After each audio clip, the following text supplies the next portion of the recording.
livro ele tem um título, vou mostrar pra galera também, que ele é bem chamativo, né? Anti-Tarja Preta é completamente o contrário do que a gente tá vivendo hoje, que tá todo mundo medicado e anestesiado, né?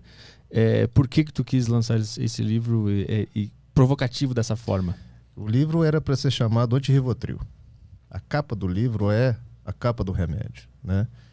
E numa conversa que a gente teve com a editora, a gente já sofreu um processo milionário pela Roche. Aí a gente optou, não vamos botar esse título não, que vai dar problema. A gente tem que ganhar muito dinheiro para pagar a indenização para a Roche.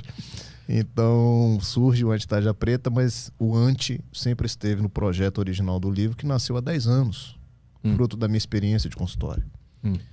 E comecei a perceber, Arthur, que muitas pessoas que me procuravam no consultório não necessariamente estavam doentes mentalmente. Estavam sofrendo e queriam buscar nos medicamentos um anestésico, uma forma de viver melhor a sua vida difícil.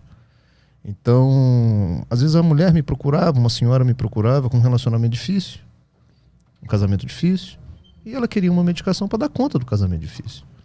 E aí eu comecei a me questionar, falei, gente, a psiquiatria não é para isso. O medicamento psiquiátrico não é para as pessoas darem conta de viver suas vidas complicadas e difíceis. Aquilo começou a me chamar a atenção pelo volume de pessoas que cresciam a cada dia, cada semana, cada ano assim na psiquiatria. Ali começa a semente do Anti-Tarja Preta.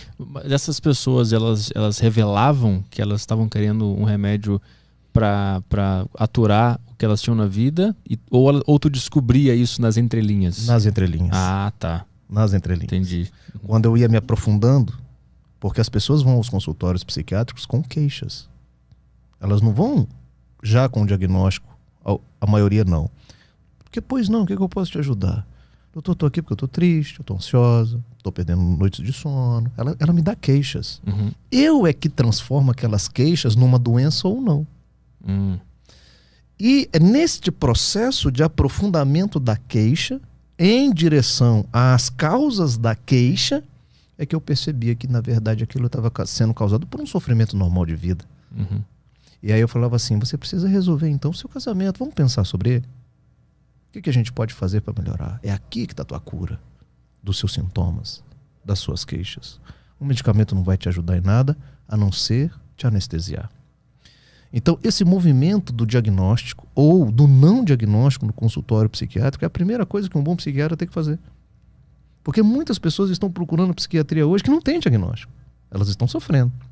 Mas entre o sofrimento e o diagnóstico de uma doença mental, tem uma distância grande aí. Mas a psiquiatria também está indo ao encontro por uma forma superficial. Hoje você consulta um psiquiatra com 5 minutos, com 10 minutos.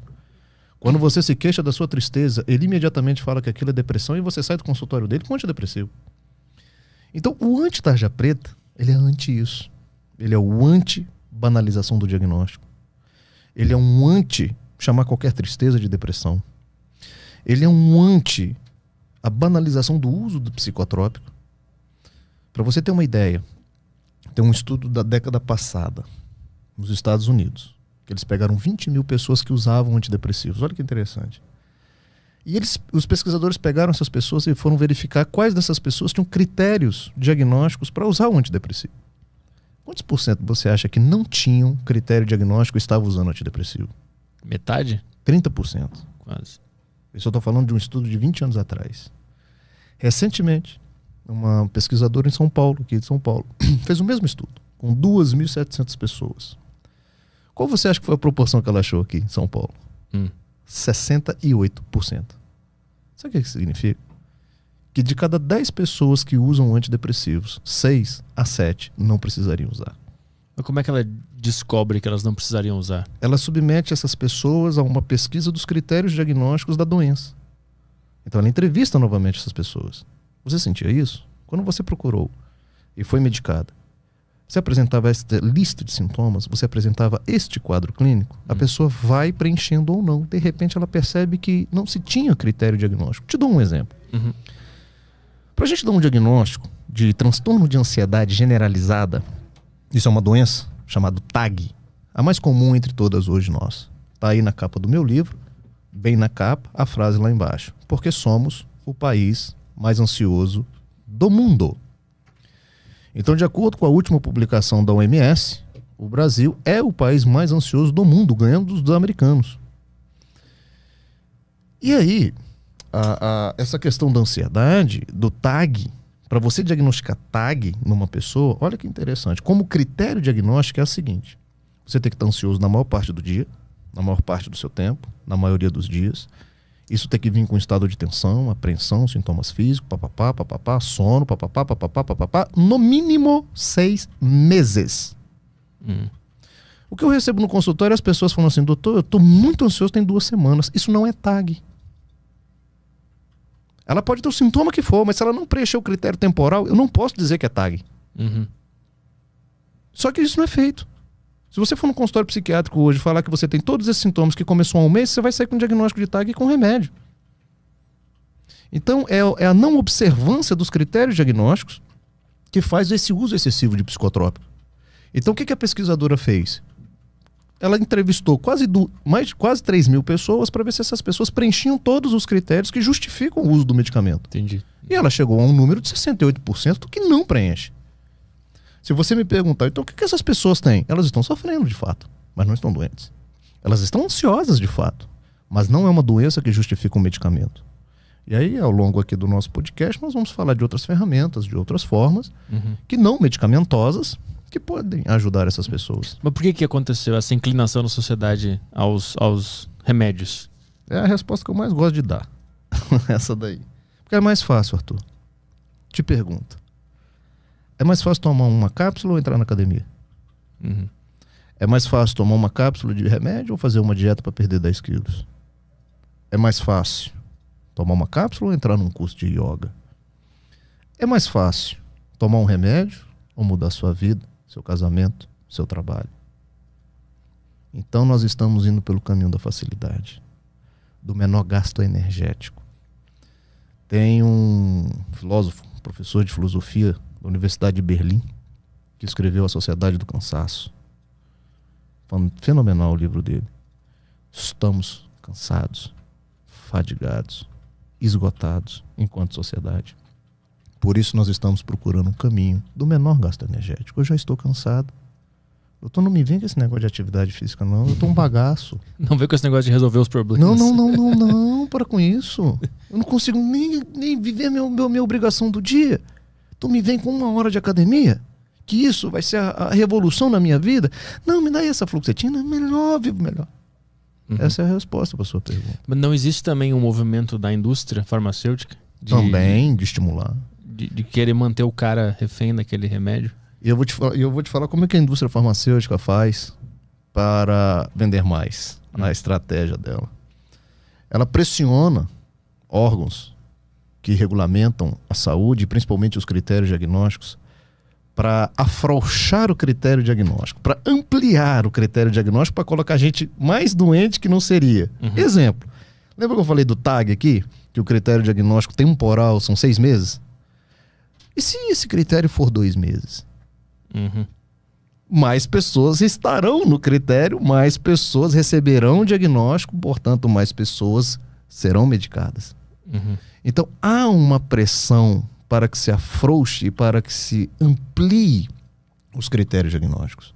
Daqui a pouco todos nós receberemos um. Daqui a pouco todos nós tomaremos um remédio. Quem que está rindo à toa com isso tudo?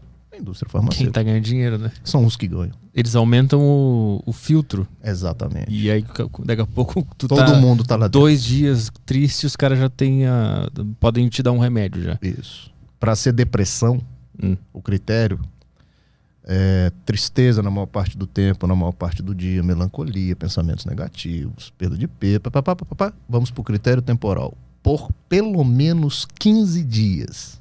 Então não é 2 dias de choro. E aí eu falo para você como é que banalizou as coisas.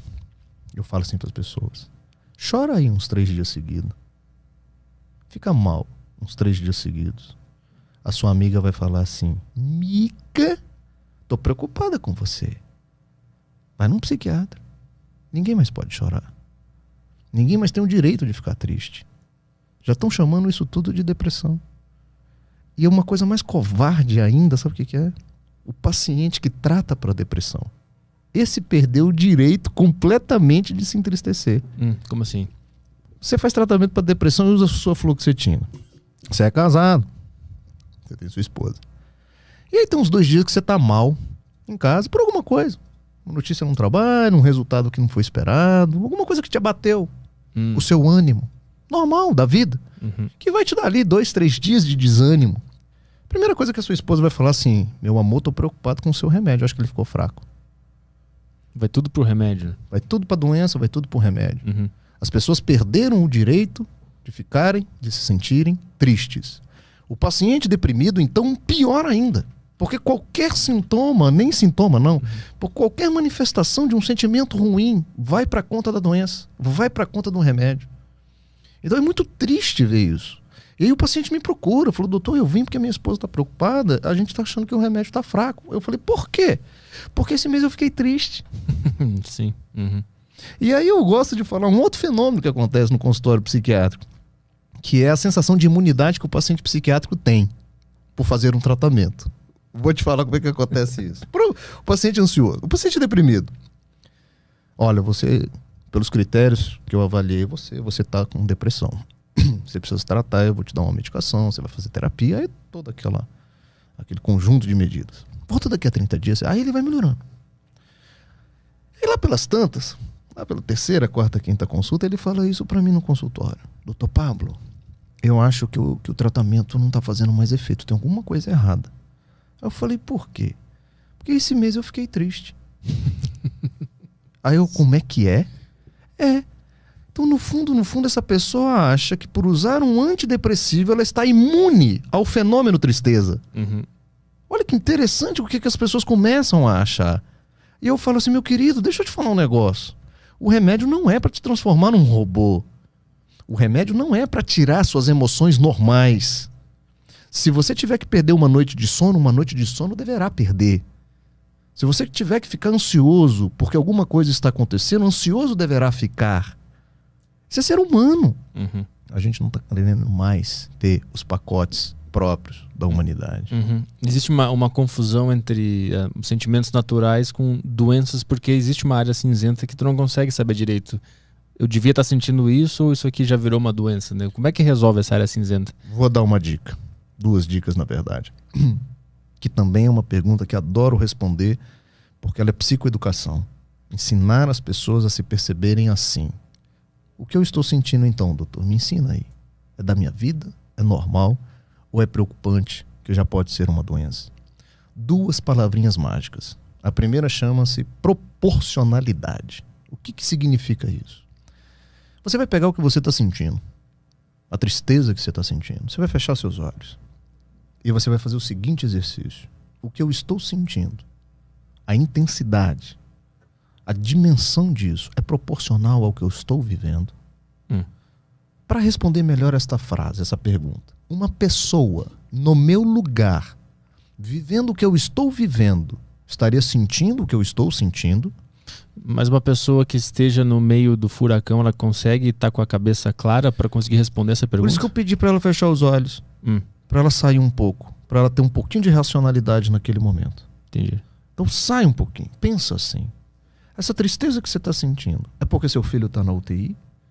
Uma mãe com um filho na UTI estaria sentindo a tristeza que você está?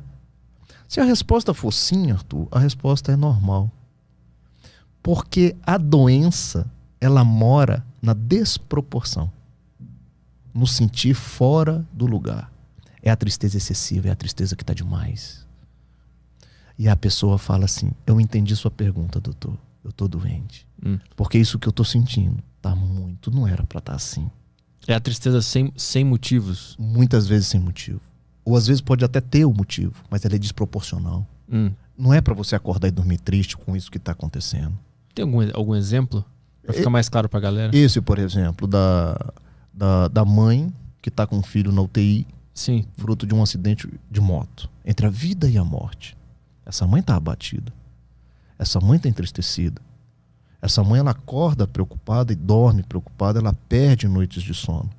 Mas isso não faz com que ela entre aí na segunda palavrinha que eu vou falar para você, chamada de funcionalidade. É o funcionamento da pessoa. A tristeza normal não afeta a sua função. Você consegue fazer. As pessoas estão vendo que você está abatido. Você está triste. Ô, minha querida, meu filho está na UTI entre a vida e a morte. Mas ela está funcionando. Ela consegue ir numa padaria, comprar o pão, ela consegue se alimentar. Entendi. Ela consegue viver. Às vezes, muitas vezes vai até o trabalho. Todo mundo está vendo que ela está triste. Mas ela consegue funcionar. A depressão, por característica e por diagnóstico, obrigatoriamente tem que afetar a sua função. Perder um dia de aula, perder um dia de trabalho. As suas relações sociais já estão comprometidas. Você tinha 5 amigos, agora você não sai mais com ninguém. E ela vai comendo pelas beiradas. E aí a pessoa chega assim e fala assim pra mim: doutor, eu sou advogado. Eu costumava fazer 10 ações por semana. Semana eu consegui fazer 2. Minha cabeça tá péssima. Minha memória, a velocidade que eu penso tá bem diminuída. Eu não tô conseguindo mais produzir como eu produzia. Bingo. A depressão mora aí. A tristeza normal, você consegue viver. Você vai. Você vai na audiência. Você consegue ir na sua aula. Então, essas 2 palavrinhas ajudam a gente tirar essa zona cinzenta entre a normalidade e a patologia. Porque se eu sou um médico que critico a banalização do diagnóstico, de chamar qualquer tristeza de depressão, por outro lado, eu não sou negacionista da doença mental. Eu defendo a existência da doença mental e a necessidade do seu tratamento. Porque muita gente me pergunta isso com o título do livro Anti-Tarja Preta. Eles acham que eu sou negacionista. Entendeu? Dr. Pablo é louco. Tem tanto estudo mostrando que a doença mental existe e ele vem com esse título aí para perturbar mais ainda o povo. Eu falei, não. Se você ler a contracapa do meu livro, você vai entender que eu transito entre essas 2 posições. A de criticar o uso abusivo, desnecessário de psicotrópico. Mas, ao mesmo tempo, eu reafirmo a necessidade do tratamento medicamentoso das doenças mentais.